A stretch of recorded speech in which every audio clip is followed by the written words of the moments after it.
Today's best music. Best music. Magic 89.9. Ladies and gentle friends, please do welcome to the Magic 89.9 airwaves, your one true love and mine, Mr. Charlie Puth. Yeah. Oh, I've never gotten such a cute intro. Awesome. I will put this in my scrapbook. But hey, welcome to the show, and thanks for calling us up. How are you doing today? Good. I'm just in my chilling in my studio right now, and that's pretty much it. I heard off of Twitter that you were really excited to edit your vocals today. I'm guessing you were able to do that. I'm actually doing that right now. I was at another studio, and now I'm doing it right now. It's like you're always working, like 24/7. Okay, now, just to kick us off, I really wasn't gonna do this, but I'll just say it anyway. I've been a huge fan for years, and I actually got to meet you around 2 years ago when you came to Manila and you did an interview with one of our other radio DJs. What's really cool is that when most artists come over for us to do interviews with them, the moment they step into the room, they're like, bada bing, bada boom, let's talk business. But when you came into the room, the first thing you did was just introduce yourself to each person on the team. Our tech guy, the video guy, the random girl who tagged along, everybody on the team, even before you got to the DJ. And I remember thinking, man, this Charlie guy is pretty great. I'm pretty nice, right? Super. And the really cool thing is that you seem like the kind of guy who just kind of turns every single conversation about you into conversations about your music. Right. Even if, like, for example, I keep hearing, like, it sounds like someone's shuffling through a bunch of pens right now, and it's making a huge noise, and I don't hear it, and just talk about how excited I am about this album. I'm incredibly excited as well because, well, I did a little bit of stalking and watched a lot of your interviews. That's not creepy, it's part of the job. But I noticed that in every interview where you talk about attention, you can't stop singing it and beatboxing and humming the fake bass line. Would you say that this is probably your favorite song to have ever produced so far? Absolutely. I love everything about it, down to the kick drum. Are you allowed technically to have a favorite song, or is it like with a parent and their kids where they have a fave, but you can never ever really tell people? I always have my favorite songs. Like, my favorite song to perform is One Call Away, because, like, I don't have to really even sing it, because everybody else sings it. That's my little fun. Okay, well, Attention, which is your newest song, which our listeners and absolutely every single person who's voting is absolutely obsessed with. It's very different from One Call Away, from See You Again, from Marvin Gaye, and a long, long way from say, These Are My Sexy Shades, from your Cute Shoot days.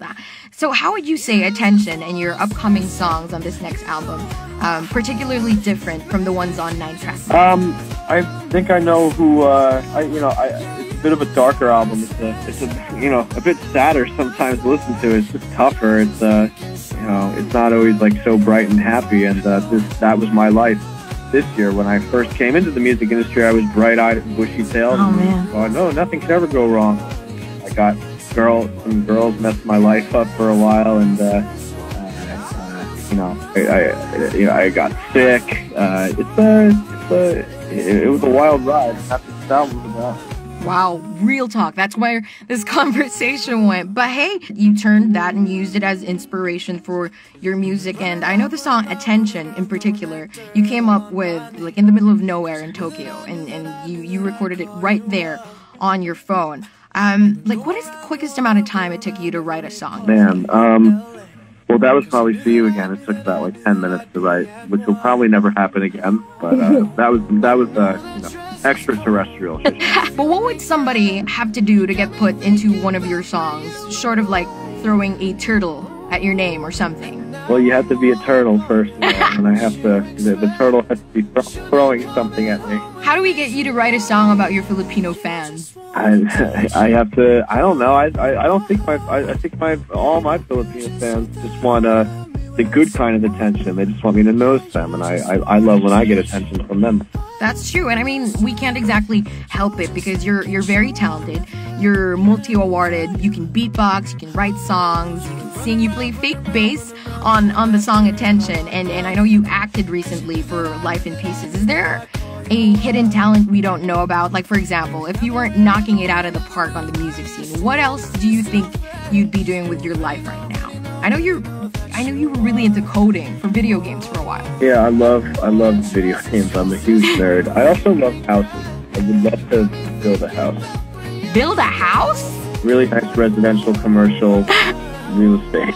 Okay, that's pretty left field. I had no idea that that's what you would really be into, but and I'm sure you'd be fantastic at being an architect or a carpenter. But honestly, I think that a lot of people, especially your Filipino fans, are thankful that you didn't become some sort of architect. But to be honest, with all the stuff that your fans have in there, it's hard not to feel like we don't already know you. You're absolutely huge here in the Philippines. People love you, and love kind of makes you want to do crazy things. I know some of your fans have done crazy things like shaving their eyebrows to match yours. Is there anything particularly crazy that pops out in your mind right now that happened very recently to kind of show their love? I mean, I always get like not weirded out. That's the wrong word. I shouldn't even have said that. But like, I always get like taken off guard when they tattoo lyrics I wrote onto their body. It's crazy. Thank you so much, Charlie. And we're very excited to have you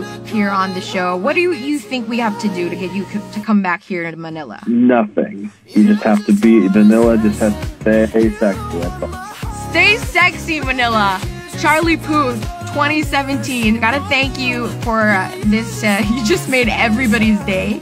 So I think a lot of people are going to start working out. But hey, thank you so much for taking the time out of your big evening. I know you were really looking forward to spending so much time just editing your vocals. Do you think you could do one last shout out to your fans, especially the ones here in the Philippines, to invite them and vote for and request your song? I mean, please keep voting for my song. And it will allow me to come back to the Philippines. I love them. They're the best. All right. Thank you so much, Charlie, for hanging with us here on The Last Call, Magic 89.9. I hope you have a great day. Today's best music. Magic 89.9.